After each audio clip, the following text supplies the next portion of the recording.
কি দোষ মারা? পাবেই তো বটে ও দুঃখ কষ্ট, ও যে ওর স্বামীকে ভালোবাসে, তোর মতো নাকি স্বামীকে শুধু গাল দিস?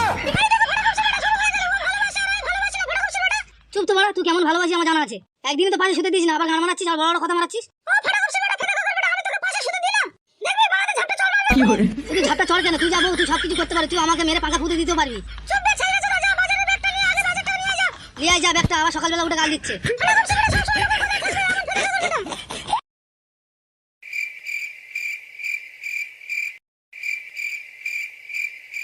কি যে ভাব করেছিলাম কাদা, শুধু ভগবানই জানে। না হলে এইরকম দরজাল বউ কি আমার কপালে জোটে কাদা?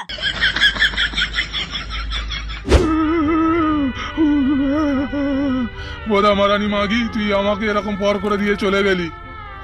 খানকি বোধা মারানি মহিলা, তোর জন্য 10 কেজি ওজনের গাই কিনলাম, 10 কেজি করে দুধ দেবে, তুই খাবি, তাও তুই আমাকে ছেড়ে চলে গেলি। ভিতরে চলে যাচ্ছে রে, ভিতরে চলে যাচ্ছে। চলে গেল, চলে গেল, চলে গেল। আমার সব ভিতরে চলে গেল, চলে গেল, চলে গেল, ভিতরে সব চলে গেল। আমার সব শেষ হয়ে গেল, আমার সব শেষ হয়ে গেল, সব চলে যাচ্ছে। কি হলো দিলীপ বাবু, কি চলে গেল? কে? আমি? লাউড়া চোদা, দুঃখে কষ্টে আমার ঘাড় ফেটে দরজা হয়ে যাচ্ছে, তুই আমার সাথে মস্করা করছিস বোকাচোদা? আবে দিলীপ বাবু, এই বুড়ো বয়সে তোর কিসের এত দুঃখ কষ্ট বে? লাউড়া চোদা, কালকে রাতে আমার গিন্নি চলে গিয়েছে আমার ঘর ছেড়ে। আরে কি কথা শোনালি দিলীপ বাবু, বউ ঘর থেকে চলে গেছে মানে তো ডান দিকে কিডনি ড্যামেজ হয়ে যাওয়া লাউড়া। তাই তো হয়েছে লাউড়া, না পারছি দুবেলা দুপুরে শান্তি করে ভাত খেতে, না পারছি শান্তি করে ঘরের মধ্যে ঘুমাতে, না কারোর সাথে কথা বলতে ভালো লাগছে, শুধু মনের মধ্যে হুড়মুড় করছে। দিলীপ বাবু, তোর সাথে একটু বসে কথা বলি। তা দিলীপ বাবু, তোর সাথে কি তোর বউয়ের কোনো ঝগড়া অশান্তি হতো নাকি, যে তোর বউ ঘর ছেড়ে তোকে পর করে দিয়ে চলে গেল? না রে বোদা, সেরকম কিছু নয়। ও মাগিটা কিছুদিন থেকে ঘাই মারছিল, তখনই আমার সন্দেহ হয় ও যখন ভিতে মারছে ও তখন কারোর সাথে ফেটে যাওয়ার লাইন করছে। এটা কিরকম কথা শোনালি দিলীপ বাবু, আমার তো মাথায় কিছু ঢুকলো না।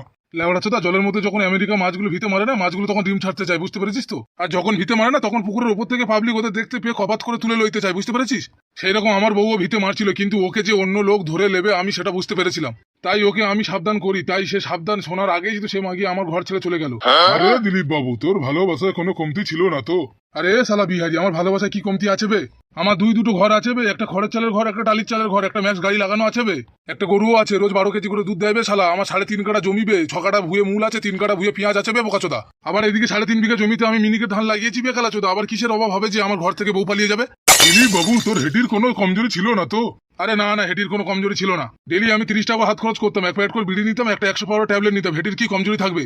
আরে ওটাই তো মেন সমস্যা লেওড়া। কি করে বে? তোর বউ লেওড়া বুঝতে পেরে গেছিল আমার স্বামীর হেটির ওষুধে কাজ করে, ওর শরীরে কোনো প্রোডাকশন নেই। তাই নাকি বোদা? আরে হ্যাঁ রে দিলীপ বাবু, আমি কি মিথ্যা বলছি? আমি দুটো বিয়ে করেছি, হেটির জোর নেই বলে দুটোর একটাও রাখতে পারিনি। তাহলে আমি এত যে বিষয় সম্পত্তি গড়ে তুললাম আমার বউয়ের জন্য, তাহলে সেগুলো কি হবে লাউড়া? আরে দিলীপ বাবু, কেন বাচ্চা ছেলের মতো কথা বলছিস বে? মেয়েরা অত সব বিশ্ব সম্পত্তি চায় না বে, ওরা মেন জিনিসটা চাইবে ডান্ডা ডান্ডা। তোর যে ডান্ডার কমজোরি ছিল বে।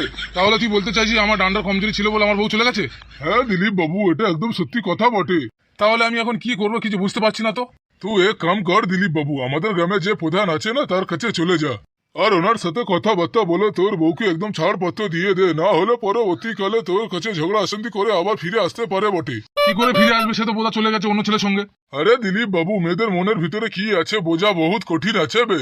ও যে ছেলের সাথে গিয়েছে তার সাথে 2-4 বছর লটর পটর করে ছেলেটা যখন ছেড়ে দেবে তখন যাওয়ার কোনো জায়গা থাকবে না, ও মাগি তখন তোর কাছে ফিরে আসবে, বলবে আমার ওই বুড়ো ভাতার ভালো ছিল, মার গাল যা 2-1টা দেয়, দিক ভাতারের কাছে একবার গিয়ে দেখি ভাতার আমাকে লাই নাকি। আর তখন যদি তুই না লইতে চাস, আর যদি থানায় গিয়ে কেস করে না, কেস লেগে যাবে তোর নামে, তখন বুড়ো বয়সে জেলের ঘানি টানতে হবে তোকে বোকাচোদা। তাই তুই আগে ভাগে রাস্তা দেখে লে। ওই জন্য তোকে বলছি আমাদের যে পঞ্চায়েত প্রধান আছে না তার সাথে কথাবার্তা বলে মাগিটাকে ঝাড়পত্র করে দে, তাহলে তুই ঝামেলা থেকে মুক্তি পেয়ে যাবি বে।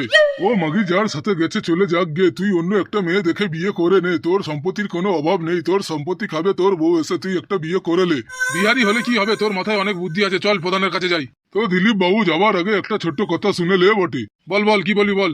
তোর যে বউ ঘর ছেড়ে চলে গেছে, তোর সেই বউ যদি ফিরে আসে তাকে লিবি কিনা সেটা তো বল আগে। না না, ওই সাতমারানি মাগিকে আমি আর নেবো না, গুদমারাতে যেখানে গেছে যাক, ওই মগ মারানি ঝিকে আমি আর ঘরে তুলবো না। এই তো দিলীপ বাবু বাপের বেটার মতো কথা বলে দিলি, এইবার প্রধানের কাছে চল, কাগজ কলমে তোর রাস্তা ক্লিয়ার করে দি, যাতে ভবিষ্যতে তোর কাছে এসে কোনো ক্যাচাল না করতে পারে। ঠিকই বলেছিস বে, তাহলে যাই লয়। হ্যাঁ হ্যাঁ, ঠিক মতন প্রধানকে সব কথা খুলে বল, তারপরে প্রধান কি বলে দেখে নে।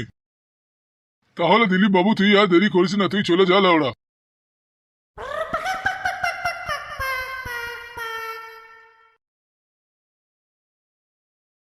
শুধু পয়সা থাকলে হবে লেওড়া, মেন হচ্ছে হেটির লেওড়া স্ট্রং থাকতে হবে। হেটি স্ট্রং না থাকলে বউ ঠিকানা মুশকিল আছে বটি। আমি যেমন 3টে বিয়ে করেছি, একটাও বউ নেই মারা হেটির জন্য লেওড়া।